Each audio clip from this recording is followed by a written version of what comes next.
you're a professional weightlifter. Something. I'm good at picking shit up. Aren't you technically a professional gym owner? Yeah, I get paid for that. Like if you paid, you're a pro, right? You're paid, you're a pro. I'm a pro gym runner, running of the gyms. That's a decent enough place to start. Yeah. Like, why don't you tell us a little bit about your gym and why you think it's so cool and why people should come work out there? Oh, you should come work out there because... Plug it. Let's see. This is Matt Rattay of Three Kings Keystone, general manager and owner of the 96th and Keystone location. We're at 92. Forgot the address of my own gym. It's okay. I had to call you and tell you how to get to the office today. But no, yeah. So I'm the general manager, owner, and the guy over at the Three Kings Keystone location, and we've been up and running for a little bit over a year now, and we're pretty awesome because we put the community back into CrossFit, or at least that's the idea behind the gym, is getting back to the grassroots of what CrossFit was, which was you worked out with people you considered your friends and almost as like a family again. So that's kind of been the idea behind our gym for the last year that we've been open now. That sounds okay as far as purpose goes. Yeah, it's awesome. You can have worse intentions. Yeah, well, yeah, that could be a money-hungry CrossFit guy who doesn't coach anybody on how to get better ever and just be in it purely for the money. But if you're in the fitness industry, you ain't doing it for the money because there ain't no money in this industry to begin with. So unless you're passionate about it, you'll burn out pretty quickly. So yeah, so that's a good point. There's how many gyms on 96th Street right now?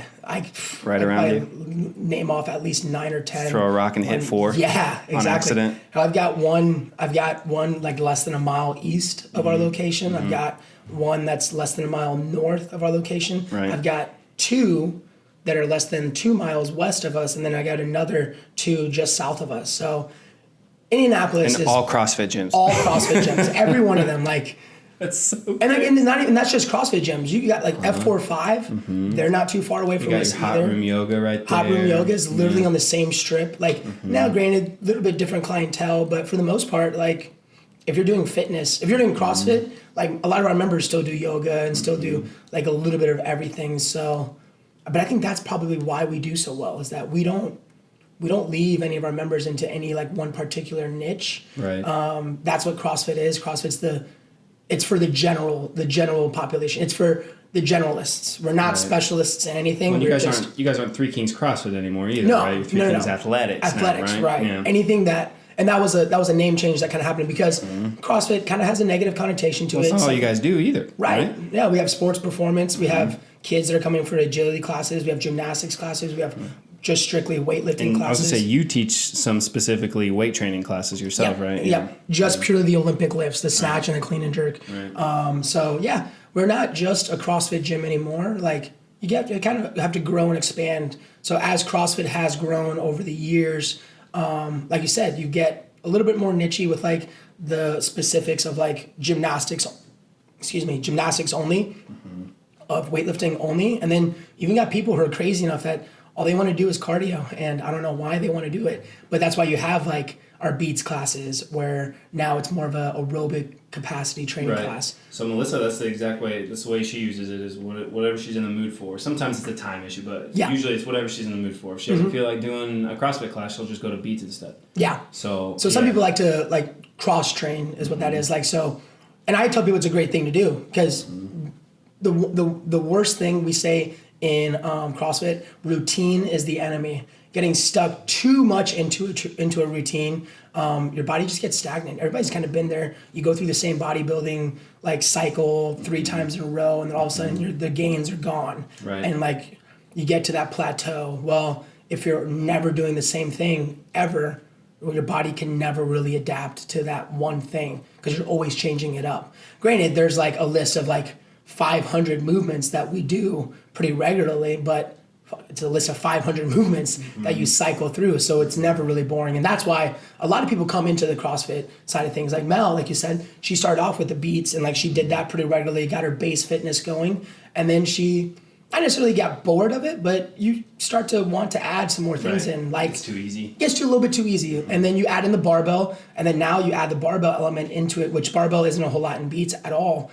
So you add the barbell element, now you've got back squats, front squats, deadlifts, cleans, snatches, thrusters, push presses, strict press. So you add in just one equipment element, and you open up the door to like another 50 or 60 movements that you can do with that barbell element. Then you start adding in the dumbbell, and then the wall ball, and then the kettlebells, and the GHDs, and then the rig. And so there's just a lot of fun bits to it. And that's what I look at. That's why I love CrossFit so much, is that there's a lot of fun things that you can do. There's not just these 12 movements that you do over and over again for the next 4 weeks, is the kind of like what you do with your Orange Theory people. Right. Like, not knocking Orange Theory at all. No. So every gym has their own people that want to do that. There's definitely a type of person that enjoys that. Yeah. Repetitive. They know exactly what they're going to get every time they show up. It's not going to be much different. Yep. And then, you've got your people like you, Melissa. I'm guessing Mary is like this as much as she works out with you. We always kind of say, you don't want to do the same stuff. Yeah, I'm an athlete. Right. I'm an athlete. I've always been an athlete. I want to be an athlete.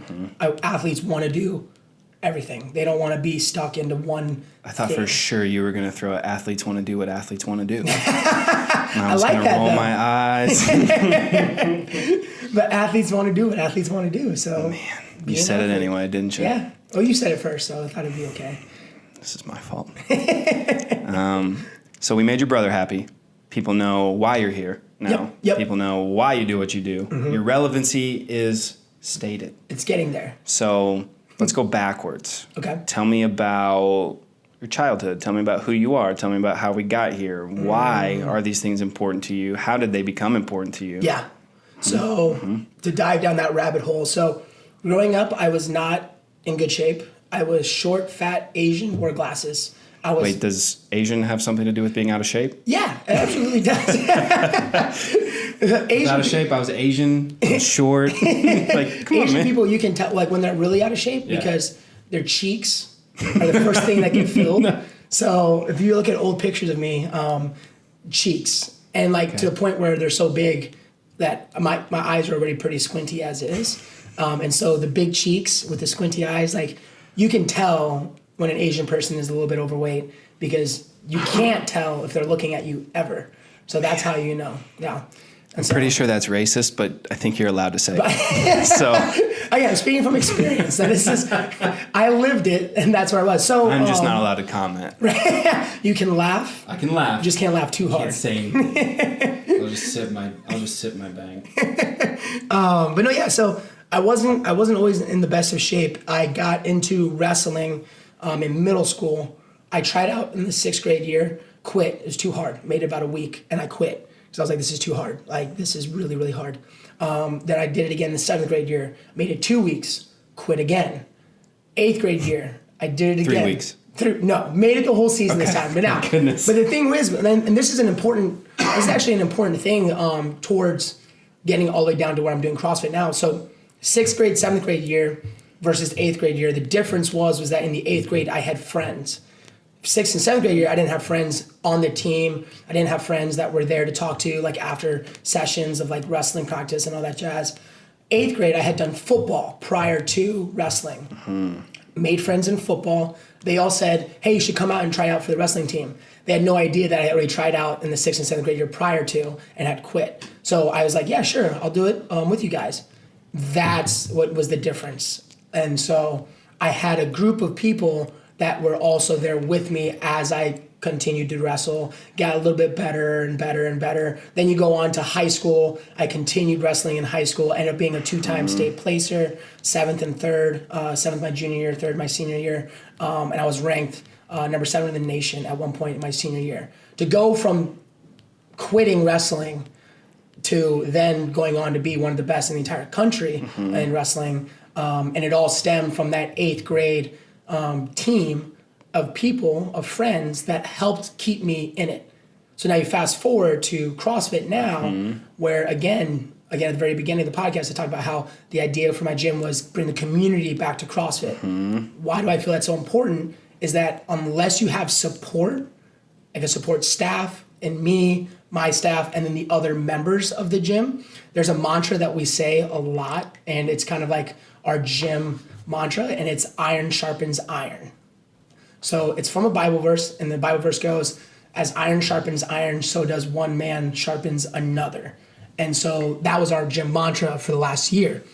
So that's how I got that. From making those friends in my 8th grade year, without those friends back then, I would not have continued to go on into high school and wrestle, because those same friends that were in middle school moved on to high school with me. And then those people helped keep me going, because then I had my team, the wrestling team.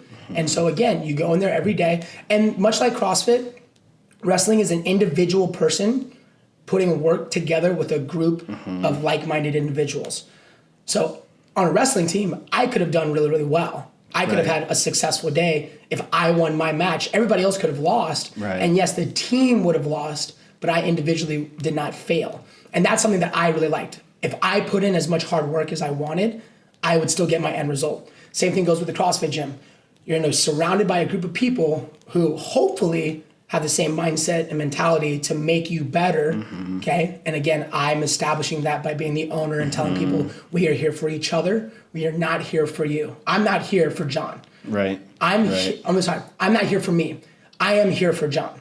If I make you better, but then you're also actively trying to make me better, well, we're both going to get better, because if I'm just unselfishly thinking about others and they're doing the same for me, everybody rises up together. And that's what happened. So you go back to the high school wrestling. Again, I saw this happen firsthand. My freshman year, we came in with probably 15 to 20 freshmen, and we had graduated from our freshman year going into our sophomore year. We lost 11 seniors, and 9 of those 11 were on the starting roster. So you pretty much just got rid of the whole team, was gone. Got it. Well, then come sophomore year, those 15 to 20 guys, we all stayed together. We started our freshman year, we wrestled, and we said, hey, let's keep going. Let's just stay together. Sophomore year, come back, we get better. Still not that great though. Junior year, we come back. We have a few individuals like myself that are doing really, really well. Then comes senior year, our 4th year as a group, we end up going to team state and taking 2nd place in the state. And we are not a team that should have been there. But because we were a team. But we were a team. And that's what gave us the edge over all the other teams, was that we cared enough, and we knew our roles. Some of us weren't as good at wrestling, so their role was go out there, don't get pinned, wipe the mats after the matches. Right, that too. But everybody had a role, and but again, it was that idea of I'm doing this for the team to make the team better. I'm gonna make myself as good as I possibly can be, but I'm thinking about the team first. And if you think about if you attack it in that mindset, it's crazy the things that you can do. In the last year of being at the gym now, it's been a lot of freaking fun to watch, as now we're getting a little bit more traction as a gym. The members who have been there since day 1 or month 1, month 2, and have been with me for about 9 or 10 months, it's so much fun as an owner and as their coach to watch them doing things that they had no idea that they'd be able to do in the very beginning. I have members doing bar muscle-ups that couldn't even do a pull-up to start off. So pulling their chin over the bar, now they can pull their whole body on top of a bar and press themselves out. And again, that's what's exciting. And again, it goes back to that mindset of iron sharpens iron. If I'm watching my members and they look amazing, they're moving well, they can do things they've never done before, they're hitting weights that they've never done before, I get excited and I'm pumped for them. And the thing is that my members feel that excitement that I have, and it gets them excited. And then they get excited for each other. And then now you're not only worried about myself getting better, but now you get that added benefit of not only am I getting better, but my spouse who's been coming to class with me is getting better.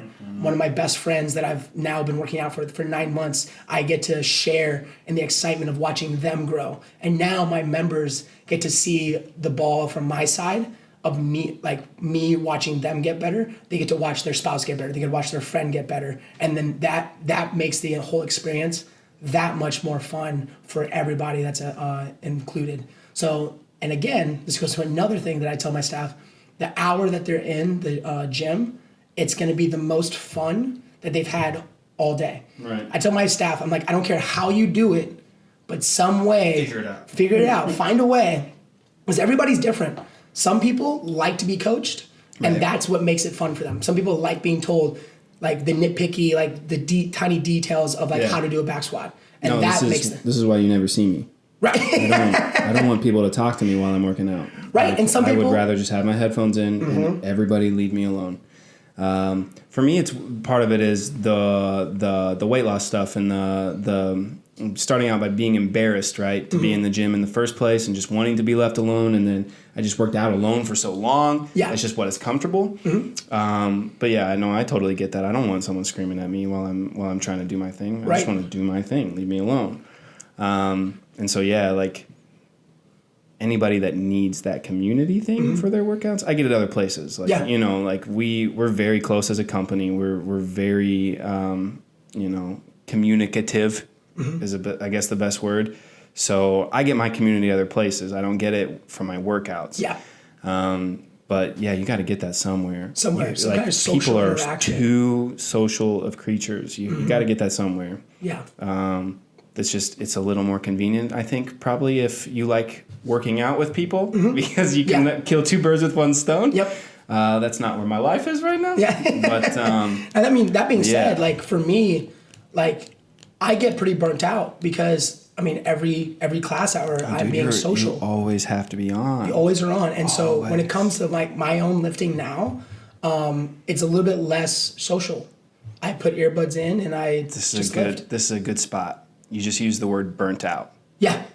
How do you not get burnt out? So this is a recovery podcast after all. Yeah. So how do we not get burnt out? Yeah. Whatever it is we're doing. Yeah. So the best way to not get burnt out is one, that what I always have to remind myself is remind yourself your why. Like, why am I doing what I'm doing? That's a great answer. And like that's what, so for me, it's I have to sometimes take a step back and look at the big picture of, Matt, you're touching a lot of people's lives. You're teaching people how to work out. You're teaching people how to lift well. And the thing is that for me now, what I do, and this is something I've learned as an owner the last year, and it's like, you can't look at it as a job.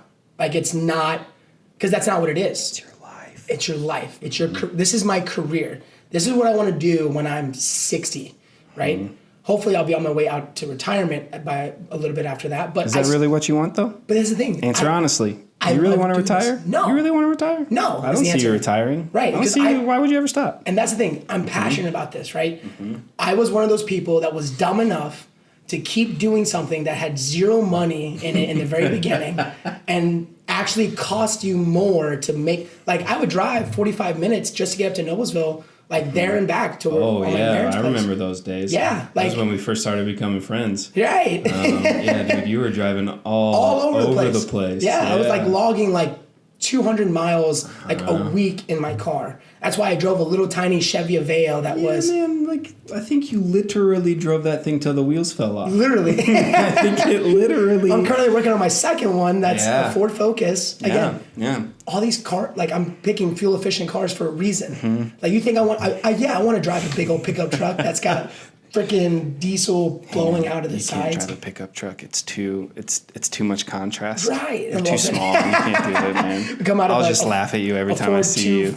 Like 2,500. Like you need to get yourself a Corvette. I think that's your next, or like those little convertibles, Miatas. There you go, Miata. There you go. I have driven a Miata before, and I kind of liked it. Bet you have, and it fit perfectly. You fit perfectly in that car.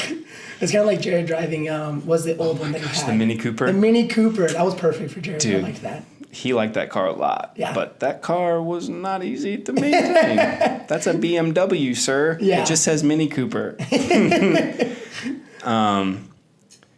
So let's stay on recovery. Oh yeah, so the burning out. Yeah. So again. Wait, did we never get to that? I don't think we ever got to it. I went off on a tangent. So again, burning out. Tangents. You just gotta. So what I always do now, like I said, I take that big step back and I look at the grand picture of it all, right? Perspective. There's another word for that. That is a great word. Cool. I have to remind myself that I have one of the easiest jobs in the easiest careers in the entire world, right? in essence, what do I do? Like, so it's funny. This just happened this week. I was sitting at the gym on my laptop, just like typing up some programming, charging a couple members, doing things like that. And in comes in my 12:30 crew, and they start walking in. They're walking in button-up shirts with ties and dress pants and like freaking, I don't even know, nice shoes. I'm guessing dress shoes. Exactly. Right. Alligator like shoes or something like that. Nobody should be wearing alligator shoes in the gym, dude. That's just a bad idea. Leave them in the car. Again, I'm sitting there in literally like a pair of sweatpants, like a wrinkly t-shirt, like a backwards hat, and like I'm just sitting there working, and they walk in, and I'm like, hey man, you guys look good. And they're like, yeah, but I wish I could just show up in a pair of sweatpants and a t-shirt to work. And I'm like, yeah, it's kind of nice. I roll out of bed. Kind of great. Yeah, I put on a shirt that's halfway pressed and like looks decent, and I'm good to go. See, if you show up in a dress shirt, people start to wonder what's wrong. Exactly. Matt, did you go to court? Right. What happened? If I show up in Is anything, it a funeral? You okay? If I show up in anything besides joggers and honestly joggers and no shirt, if I'm wearing a shirt, then something might be wrong. I'm a little stressed out right now that you have a shirt on. Just take my shirt off. Are you okay? Shirtless in this thing. But again, I have to just remind myself, like, it's not a job. Like, literally for an hour, I'm just guiding people through what I love to do, which is just work out. Yeah. And all I'm doing is I am giving my opinion of if I only had 1 hour to work out, this is exactly what I would do. This is exactly how I would do it. Okay. And this is what I'm going to make you do. And I'm just going to teach you. Right. And the thing is that if I do my job well in the very beginning, which is like I teach, my gym is a learning gym where I want to get to the point where my members don't ever need me there. Teach them so well. There's an adage of like, you fish for a man one day, you feed him for a day. Teach a man how to fish, you feed him for the rest of his life. Same thing goes with my coaching. If I teach you how to do a deadlift well, extremely well, we hammer it hard the first 3-4 months that you're a member in my gym to where I am comfortable with you doing deadlifts by yourself with nobody watching, well, guess what? Now you feel confident because you're like, I know this movement. And then now my job becomes even easier because now 4 months down the road, I don't necessarily need to watch you as closely. I can, however, watch the brand new member who just signed up last week. Melissa, right? And help them. And you know what else happens? I teach my members well enough. Those members now, and it's been phenomenal to watch, are coaching each other. And dangerous. Right. Kidding. But no, the thing is like, again, I trust my members because I know that my members know how to do it because I taught them in the beginning. Right. Right? And so now my job becomes even easier. So again, going back to the being burnt out thing, the first like 6 to 8 months that I was running that gym, dude, scary. Yeah. Like, dude, I had no idea what I was doing. It's my first time ever being a gym owner or a manager of anything, right? I'm 25 years old. I'm 26 now. 26 now, but I was 25. Why are you so young? Right. And again, why am I so young? And even I feel that pressure, that outside pressure of people being like, well, he's 25. Like, he's real young. He's real immature. He might not know what he's doing. He might not know how to do this. He might not know how to do that. Everyone knows you don't know what you're doing. No, I don't. And that's the thing. And the thing is, like, you have to kind of own up to that in the beginning. That's the best part, right, is it doesn't matter. It doesn't matter because you're kind of flying by the seat of your pants. How you make people feel. Right? Yeah. That's all we talk about, man. Yeah. It just doesn't, nothing matters other than how you made the person feel. Yeah, and that's the thing. If I can get people to understand and know how much I actually care, and that's the thing. It's by far the most obvious thing when you talk to you. Easiest thing you can do. Yeah, it's the easiest thing you can do to get somebody invested in you. Show them that you're invested in them first. That's the thing. It's like saying I love you. Nobody wants to be the first one to say I love you, right? No one ever does. Right? No, but you know what? I'm gonna do it first. I'm gonna tell my members as soon as they walk in and they become like that first day they're in there. I'm like, you know what? Because you showed up today, I love you, and I'm going to give you the best hour I can for the next hour. And then I do that. And I'm like, okay, now you know how much I care. Now sign up for my gym, and then or else.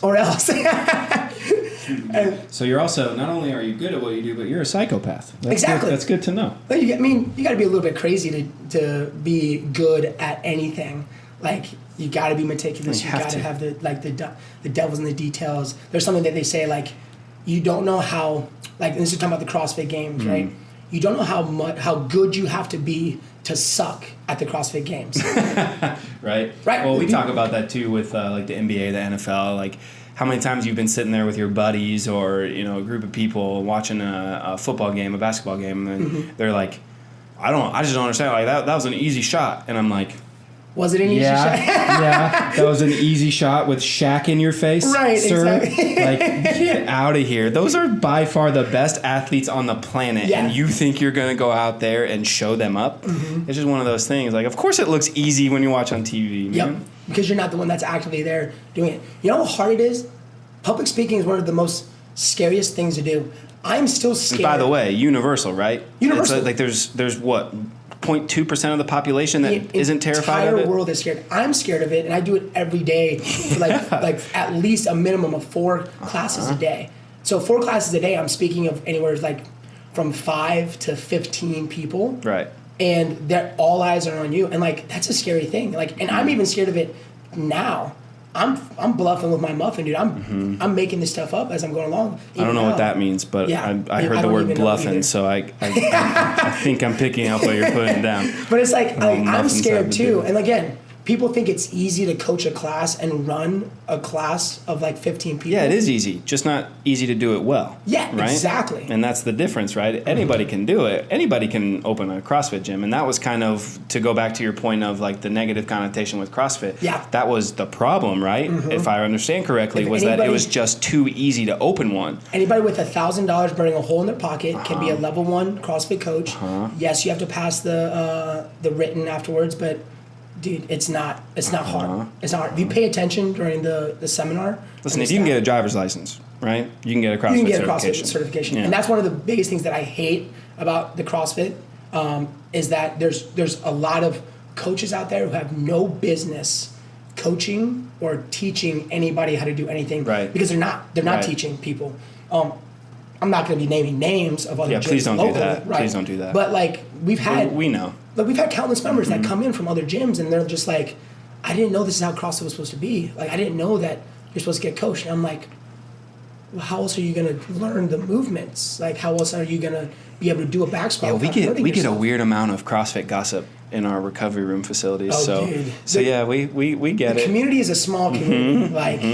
The CrossFit community is one that if you go to a CrossFit gym and you're a member there for more than 3 or 4 months, your name has probably been said at least 3 or 4 times. You're the godparent of like 14 children, and like, how did this happen? But again, that actually plays to my favor because before I was a gym owner, I was just a gym goer, and I went to local competitions and I competed and I put myself out there, and I again established a rapport. I was pretty halfway decent at this CrossFit stuff at one point in my life, and so you could say like a micro celebrity. Like very micro, like super micro. I call it. People know who you are. It's okay. You won the WOD one time. I call it being Wadapalooza. A lab. It's a what is it? It's a Logic reference. LAB. It's a local ass female dog. So that's what I consider myself. So, but again, because the community is so small, like people know who I am. From the west side of Indy to the east side to north and the south. So that helps a lot with establishing that I do care. Because, again, even whenever I was coming up as an athlete, I would still, at these competitions, I'm introducing myself to everybody that's there. You're nice, you're courteous. I almost view it as a performance. And actually, honestly, when I coach classes, that's exactly what it is. It's a performance for the next hour. So I'll give you a little. I'll become a little vulnerable for you for a moment. I have come to realize about myself that I don't want to call it a need because I have this weird thing in the back of my head that I can fix any of those things. You know, like I can change what my needs are. But however, I almost have a physical need to entertain people, right? Yeah. And I know you're the same way. Oh yeah, for sure. So for me, it's social media. It's being in the facilities and blah blah blah. But like. I'm going to tie all this in, I promise. Yeah, so I trust you. Those needs that we have and not ignoring them and taking care of ourselves. Like you knew you needed to be in front of people. So you put yourself in a position to be in front of people. I know I need to be in front of people. So I put myself in that position. Yep. And now to tie this into the monologue, we just got about CrossFit gyms and whatnot. What are you telling people when you're hearing these things like, oh, I don't think my coach knows what they're doing. I'm like, my shoulder is starting, like, these are the things that I've heard, right? Like, we've been doing shoulder workouts for 5-6 days in a row. Like, I don't understand. The programming is not changing up. And so these needs that people have and that they may not even know, you know what I mean? Like, I didn't know until about a week ago that I really processed that I need to entertain people. I need to be in front of them. Yeah. And so when you have these new people coming to the gym and you hear these stories and like they don't know the need is there to not be repetitive. They don't know the need is there to recover, right? Because most of the time we're just beat down about how we look. We're beat down about what our routines are, about our job. Our buddies have this cool job, and you're over there scraping by, running a gym, and you like it. But you have to always look at all these other things, right? So what do you tell, especially new members that don't know it? Like, they're obviously, if they're coming to you and they're new to all of this, they're seeking something, right? They don't know what their needs are. They don't. How do you help people through that? What do you say to people when like they come from a gym and they've been taught the wrong way and they don't understand and they're scared and so like it's not necessarily a workout question here. It's more of just a question. But like what do you tell people when they're trying to figure out how to work through their needs? Yeah, the thing is that people don't realize is that when we work out, it's a physical need, but a lot of it's psychological as well. Like members that come in that were going to other gyms or even who are brand new to exercising and all that jazz. The thing that has helped with new members, people who are brand new to fitnessing or even brand new to our gym, because the thing is that going to a gym is scary.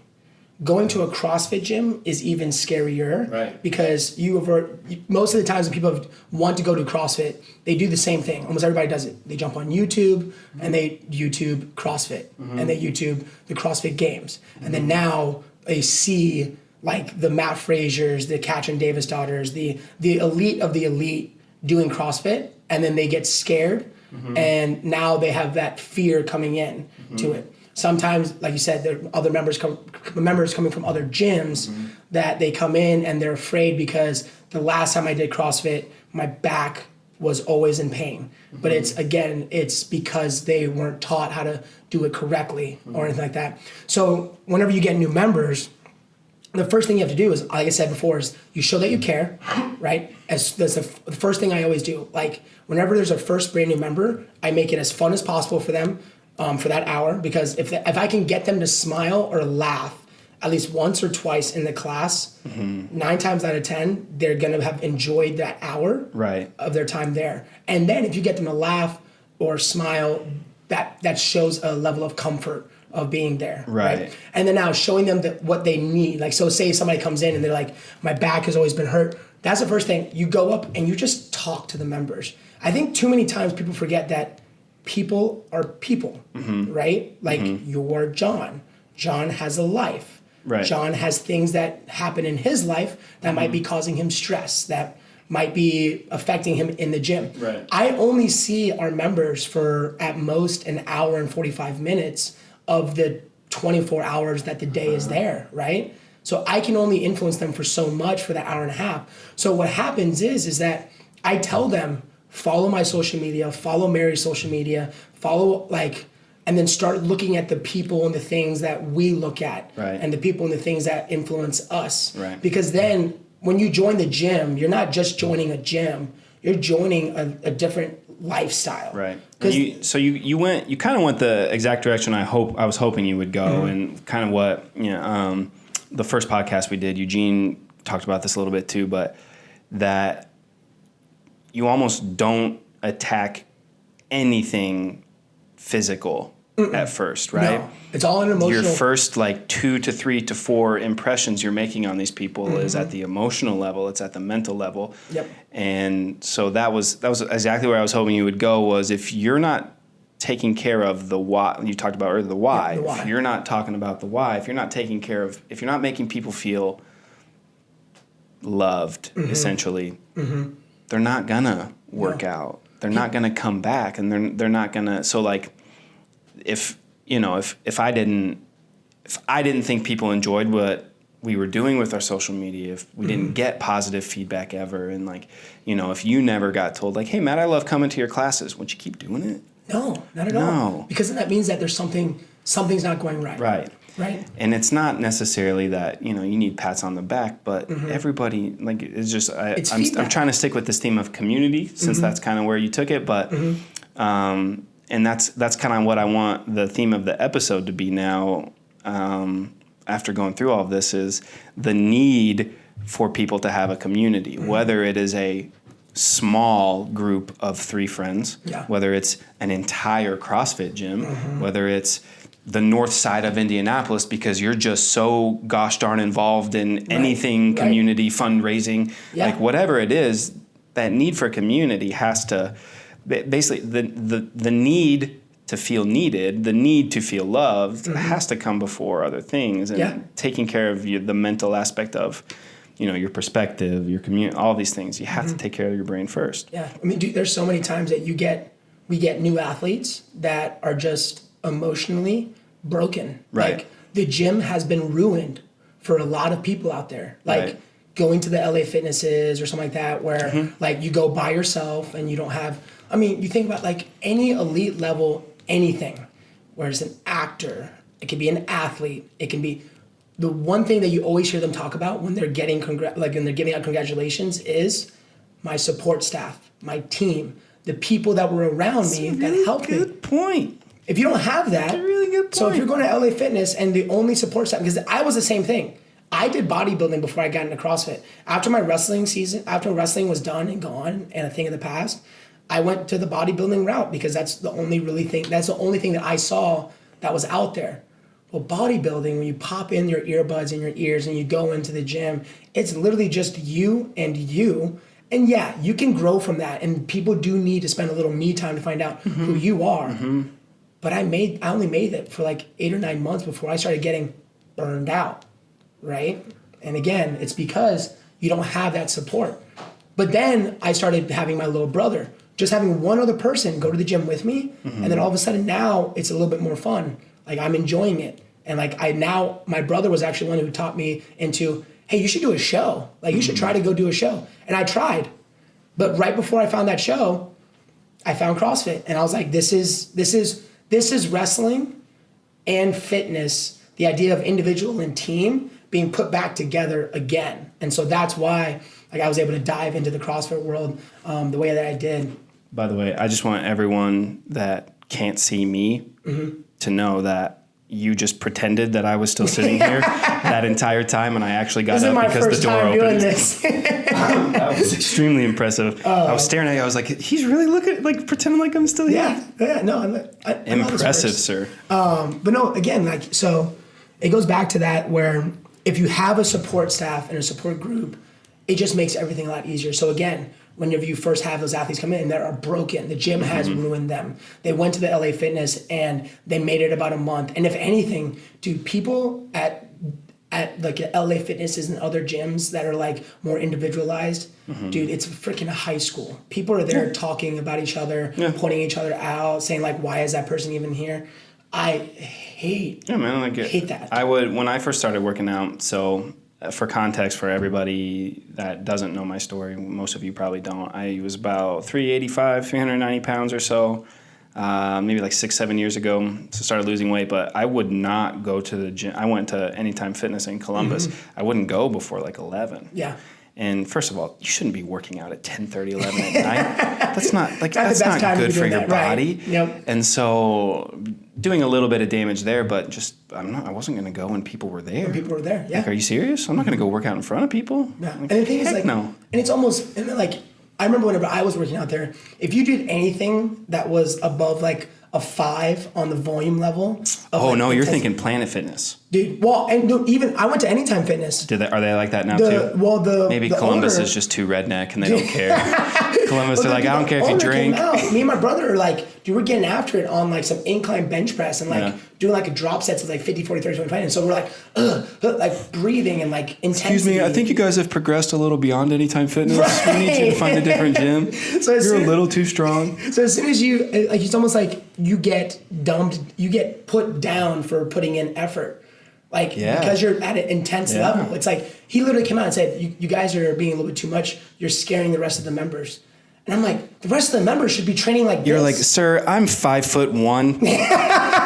Who am I scaring right now? At that point, I was 5'1", like 155 pounds. Like, little skinny Asian guy. Stop with this nonsense, me scaring people. My nickname is Mighty Mouse. Right. Will you shut up? I haven't scared anyone in like 14 years. Right. But Holy again, crap. But it goes back to that, like, even if my members are being a little bit over the top or like a little bit like flamboyant with their lifting, I can think of like, as soon as I say that, I can think of like 4 or 5 guys at the gym who are a little bit louder, me being one of them. But the thing is that again, you put people in an environment where they feel comfortable and they feel safe. God, I don't forget who said it, but like one of the main proponents to whenever you're talking about psychology and like your mental health, it's you ask somebody, like, the environment that you're currently living in, is it a positive or a negative environment?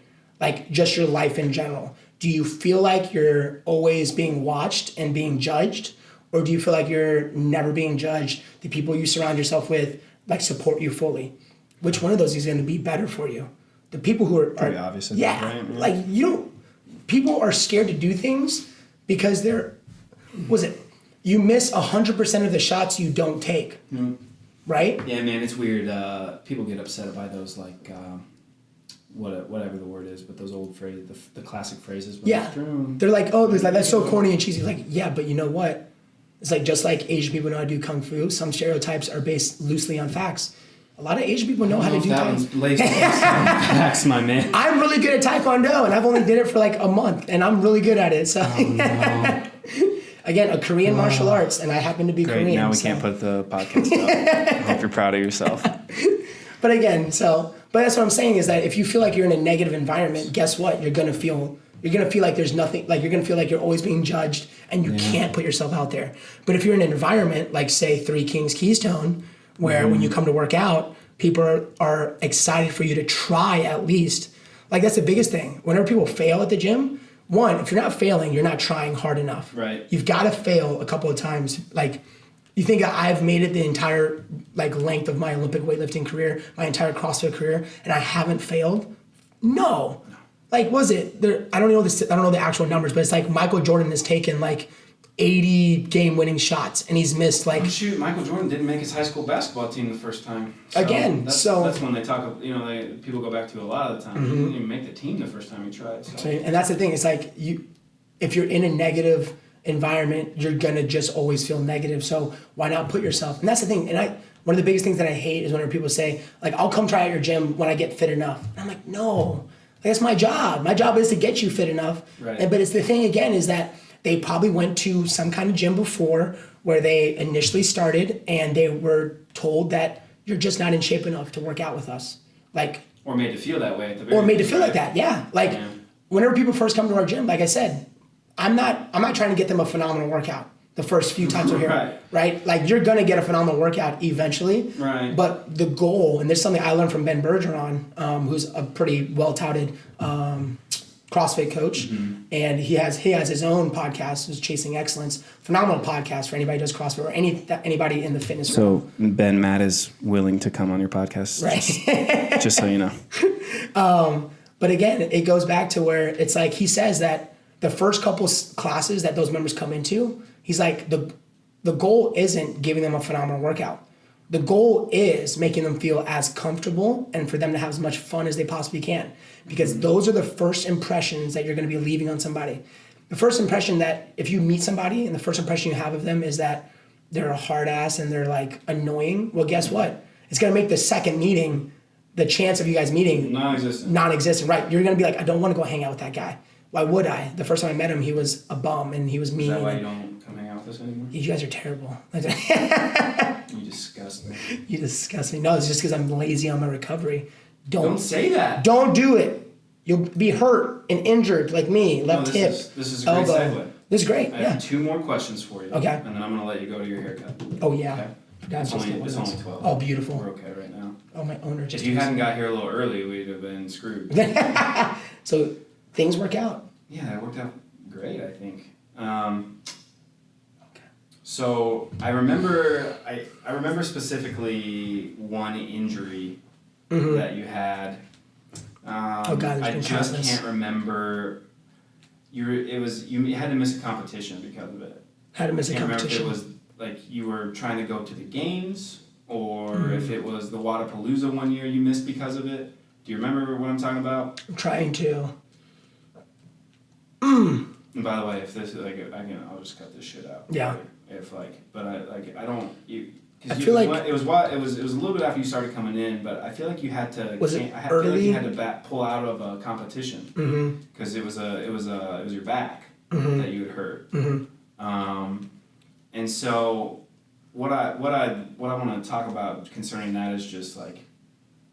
What do you wish you had done differently? And don't give me the well, they need to make recovery more important. Right. Like, no shit, dude. Right. But like, really, what do you wish you had like done differently? Like, so what would you tell another human? Yeah. You hear like, hey, I threw my shoulder out. Hey, my scap, I pulled it out of place. Yep. Like, what are you gonna tell someone knowing what you know now after dealing with 50,000 injuries at the age of 25? Yeah. 26. Sorry. Yeah, 26. Yeah. What would you tell another human? Right after post-injury. Yeah. So, I mean, didn't go back before that. So, right now we have about, I'd say like a group of 8 to 10 competitors. And I call them competitors because they've come and they have a purpose to their training. That's their definition. And that's what they want. That's what they get to be. Exactly. And so I tell them on a daily basis, because that's what I'm doing. I'm trying to teach them to do things that I didn't do, that I should have done when I was being competitive in CrossFit, right? So right now I'm competitive in weightlifting, and I'm doing all the things I need to do to be competitive in weightlifting. But why? Because I have a coach. Yes, Matt Rattay, have his own coach who knows better than me, Spencer Arnold. Okay. So he's in the CrossFit world, he's really, really well known. He's kind of like, he's a younger cat. He's like in his early 30s. Yeah. I used to compete against him in weightlifting. And beat him? Yes. Yep. Thank goodness. My first time ever meeting him was before we lifted against each other for the first time ever. And I out-snatched and out-clean and jerked him. That same competition was nationals in 2015 for weightlifting. It seems like... Why? Like this seems like just a savage move on your part to be like, hey man, you want to help me be better than you? Well, so the thing is funny is that he's wanted to coach me for years, but the way he is that I already had a coach, I already had like my own team, and so he didn't want to step on any toes, so he never said a word to me. And there's only one other human being in the world that has seen me lift more than Spencer has, and that was my old weightlifting coach, Dan Brown, down at Lift Lab. Now, that being said, me and Spence just click really, really well. I go to Wadapalooza every year. He's the guy who runs the Wadapalooza weightlifting off or lift off challenge or whatever it may be. Right. And so he's seen me lift more than anybody else. So it kind of just segued into that perfectly. But the idea is that coaches are supposed to teach athletes to do everything better than they ever did. Right? So to answer your question, I tell my athletes to be as proactive as they possibly can be, because I was very reactive as an athlete. If something hurt, if something like started to hurt, I didn't do anything with it. I just kept training. I always thought, I was like, you're training to be a games athlete. You have to hurt. It's weird because we're taught from a young age that pain is our body telling us something's wrong, right? Right. Like we're all taught that as kids, right? Yep. And yet here we all are as adults going, it'll be fine. Yeah. It'll be fine. It's normal. It'll be fine. And the thing is, it's not normal. It's not normal. Well, it doesn't have to be, right? No, not at all. And the thing is, like, again, this is all retrospect after I get done after the years and years of training. I always think back now, and I'm like, when did I have the best performances, like, consistently? And it was when I was training and I wasn't hurting. And I know that sounds like, well, no, duh. It sounds like duh, right? Yeah, it's like a duh thing. But most athletes, I don't want to say most athletes, but it's a little general, but it feels like most of the time, very athletic people that are very competitive, just feel like they have to push through injuries or pain. Yep. And if they don't, they're just not as, like, I don't want to say cool, like they're not at the same level as these other guys and girls who are over here pushing through these injuries. And I just especially a lot of the high school, college age guys and girls that we have that come in, I go a little blunt and I'm like, you want to use those legs in 10 years? Well, see, and that's the thing is that, like, the technology for recovery that's out now versus the people, and I'm going to say old people because that's what they are, the generations before us. Yeah, the old people that never had access to all this stuff, they think it's completely normal. So they're like, you're hurting, you're in pain. Well, hell, I had to walk uphill through 8 inches of snow to go to practice. The whole walked uphill both ways. Right, exactly. And it's one of those things where it's like... Your school was on the top of a mountain? Right. I'm confused. It's like, so the old school mentality of, like, yes, you have nagging pains. Yes, you have nagging injuries. Yes, you're supposed to push through them. Yes, you're going to have those. Those are a thing of the past now. Because of what we have now, like with the technologies that have advanced so far along, the amount of actual, like, science that has been going into, like, figuring out, like, well, how do I make sure that I'm eating the right amounts of food, that I'm not sore all the time, that I'm stretching the right muscles, that I'm smashing out the right things. Speaking of stretching, one good, to your point of the science evolving and changing, is most people will tell you now not to stretch before a workout. Yeah, and that's the thing. It's like, and it's not that people are saying not to stretch at all. Well, it's they're not saying do level. Nothing, right? Yeah. But they're saying don't. I think don't stretch is a key one. Like, so what we have a lot of people do is keep a tennis ball, and you just like, put it under your foot, put it under your hamstring. But yeah, like stretching before a workout, you can tire your muscles out. Yeah. And then when you go to start lifting, your muscles are already tired. And I tell people, if you've ever yawned in the middle of a workout, there you go. Yeah. That's what's happening. Yeah. There's too much blood in your muscles. You stretched them out too far. And that's the thing. And, like, again, you can see how things have changed and things have advanced and things have just, like, developed differently than the old school. I mean, hell, the idea of RICE, the rest, ice, compress, and elevate. Like, even, and that's something that, like, everybody's like, oh, that's exactly what you're supposed to do the last like 50 some years. Like, that's what you do. It's what you do. It's what you do. Well, guess what? Recent studies have shown that's not what you do. You don't ice immediately after an injury. Nope. It's actually a negative thing to ice immediately after an injury. That, and immediately after a workout if you're trying to build muscle. They've shown that any kind of cold therapy on your muscles after a workout is going to blunt the anabolic process a little bit. But now you're talking about, again, it's right after. Now, say you're an hour and a half, 2 hours post-workout. Yes, you don't want inflammation hanging around for too long. For sure. Go get cryotherapy. Go ice your elbow. By the way, I love that that's the first time you've said that word. The entire podcast. No, I'm being serious. So we've been talking about technology moving forward, blah, blah, blah, blah, blah, not doing things the old way. And we haven't mentioned the services one time. And so kind of my point is I don't care what you're doing. I don't care if you come and do cryo. I don't care if you come and do local. But take care of yourself, right? Like, it just doesn't matter what it is. Now, the thing is if you don't have to be in pain all the time. Yeah, right? if you're somebody that you consider yourself even just like slightly above average, I mean, hell, you can just be an average athlete. If you're a human being that's in pain, you don't have to be. You don't have to choose to live with that.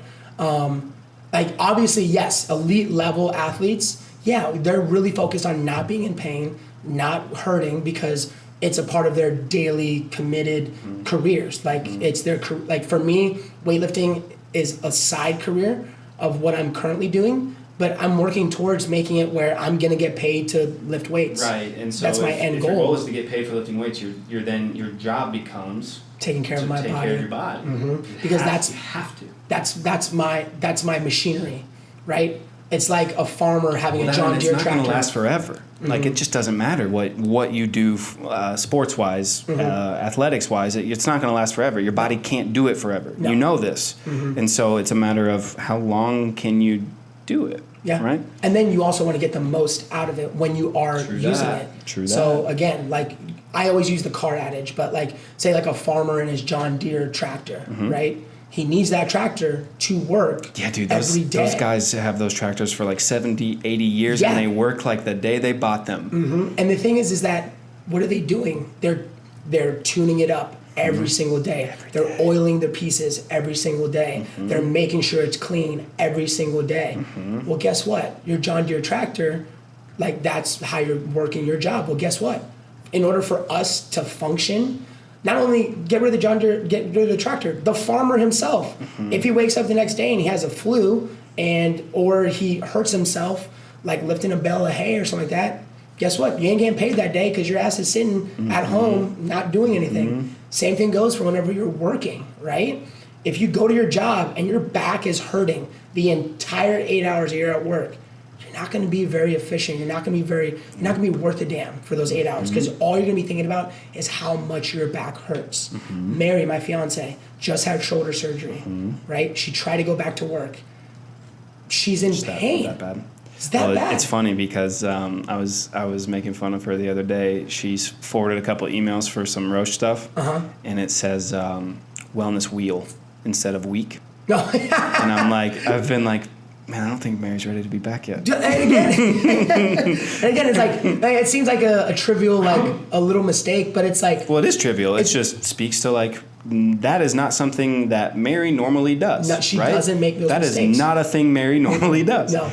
And but so because she's in pain, right? There's just that little piece of her brain it's the last letter on the sentence is that just enough of your brain's distracted. You forgot to forgot to spell check everything, right? And so it's like it goes to that thing. It's like, why would you not want to be operating at full go, right? Yeah, why not? The thing is that guess what?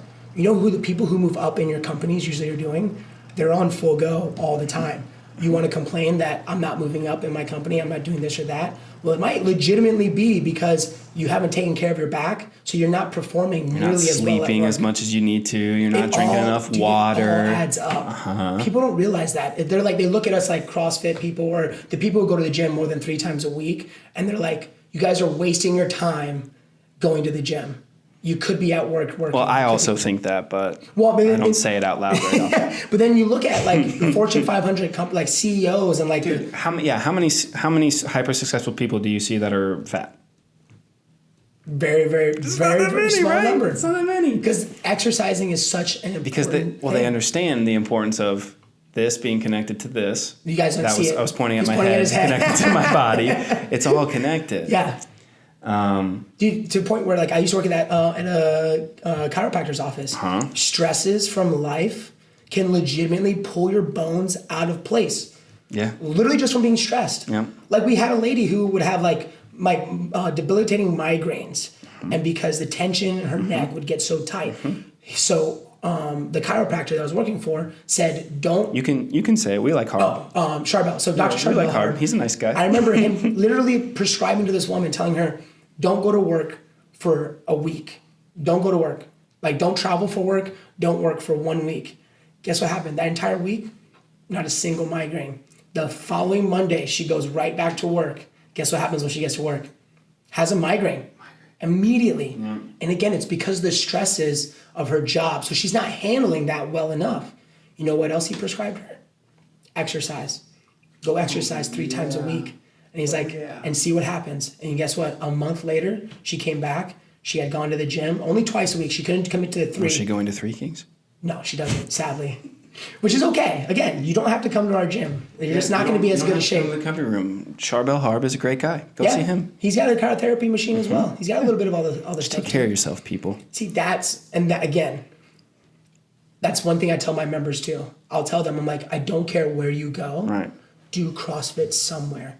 We might not be the community that fits for you. We might be a bunch of weirdos that you don't like us. We might care too much.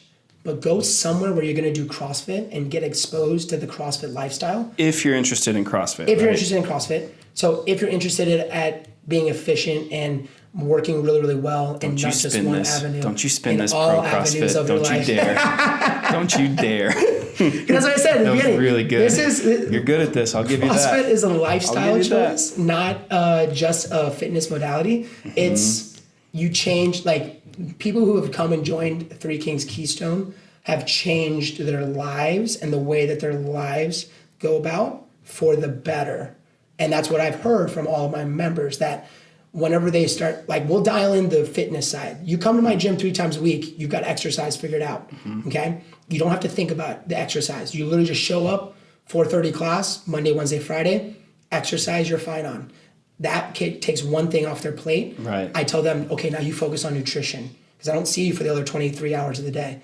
I want you, and we do this, me and Mary and the other coaching staff, we answer questions that are bounced off of us. How much should I eat? What should I eat? Like, what do you eat? We do all that too. Mm-hmm. Like, as friends, I'm just going to tell you. Yeah, I give advice all the time I probably shouldn't be giving. The thing is again, I'm just sharing, and that's the thing. It takes a load off of me if I just tell myself, I am giving my opinion. Sharing information. I'm giving you what has worked for me, and I like to think I have a pretty good physique, and I know I lift a lot of weights because I'm one of the best in the entire country. So again, I'm just going to give you what's worked for me. You can take it for what you want, right? You don't have to agree with me, but I can snatch over 300 pounds, right? I have 6-pack abs. Right. I have all the things that you're looking for. I'm just going to tell you how I got there. Right. And that's all I'm doing. Right. You can take it with what you want. But the members who take it and they view it as like the Bible or whatever, the Quran or whatever you believe in, you look at it as this is my set guidelines and my rules of my life. It's kind of crazy how life gets a lot better. You start getting around people who have more like better, efficient, like great lives, and then all of a sudden now your life gets like that. And again, it goes back to that community side of things where they always say you're like the 5 people you hang out with the most. Well, so I'm a pretty good person to hang out with. Holy cow, man. That's truer and truer and truer and truer. The older we get, I'm sure you are realizing the same thing I am. It's truer and truer and truer. It's nuts. I remember whenever the older people would tell me when I was in middle school and high school, like, wait till you get to my age and like you'll learn this or that and this and that. And like, but the thing is, I got lucky. When I was 20 and I was in a CrossFit gym where average age of the members was like 35 and over, and they were all established and well off and families and kids and stuff like that. Anything they told me, I was like, okay. Right. I took it and I accepted it. I was like, you know what? You've lived 15, 20 years longer than I have. You've literally gone through all of the pains of growing up and being an adult. I'll let you have that pain. I'll learn from your mistakes. That's what you do. Like, you either you learn from what they do well, or you learn from what they didn't do well. And you just never do it. Right. Like with me and Bryn, like Bryn has run a gym to where he has over 600 members and it goes well. There are things Bryn does really, really well that I mimic. There are things Bryn doesn't do well that I stay away from, that I try to do better at, or something like that.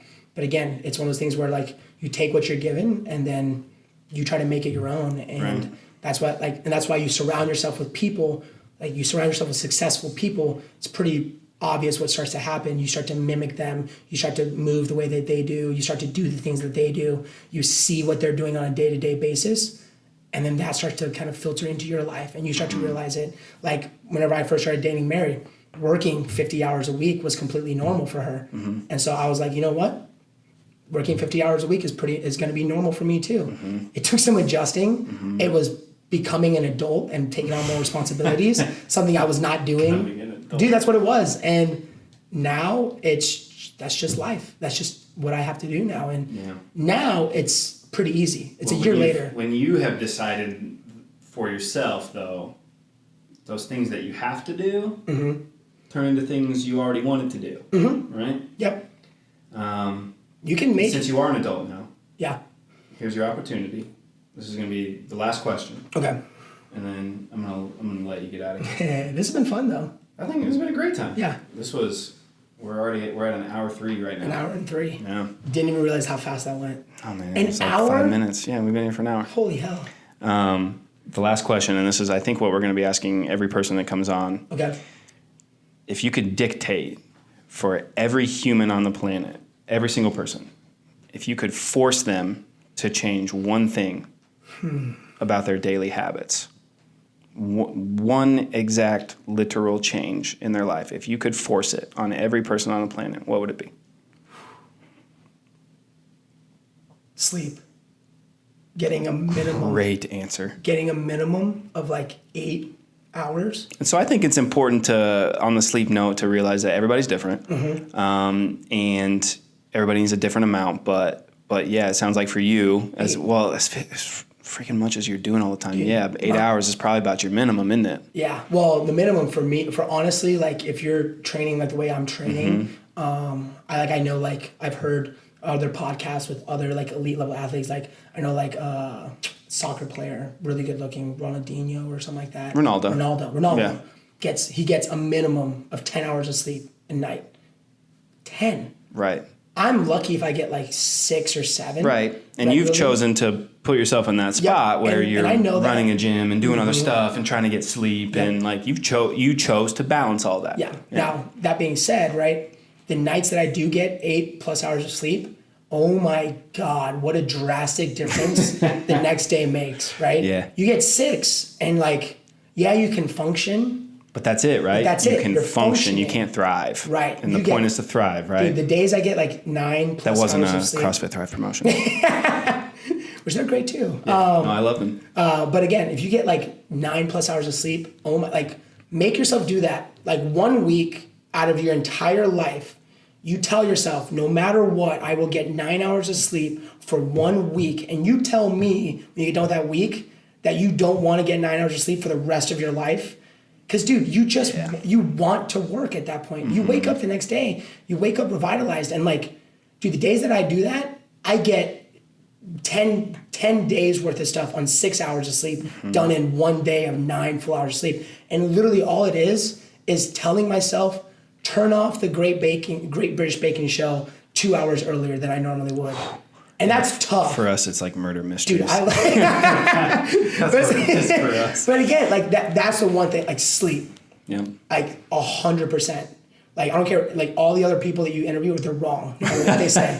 and they will agree. And the thing is that if you bring up that, after they say it, if you say, well, what do you think about sleep? They're going to go, oh yeah, you know what? Sleep is actually a better idea because you need it. Yeah. It helps regulate so many different things in your body. When you go to sleep, your brain is literally turning off and resetting, right? And then you wake up and you, like I said, it's weird to want to work. Like if you're doing something you actually enjoy, hell, even if you're doing something you don't enjoy, guess what? Being agitated and tired, doing something you don't like, you're just going to be way more pissed that you're doing it. But if you're well rested, you're not going to be something you're not really that into. Yeah, you're still gonna be like, you know what? It's all I have to do today, so I'm just going to go ahead and get her done. Get over with. Yeah. Go back to sleep. Go back to sleep. For another 11 hours.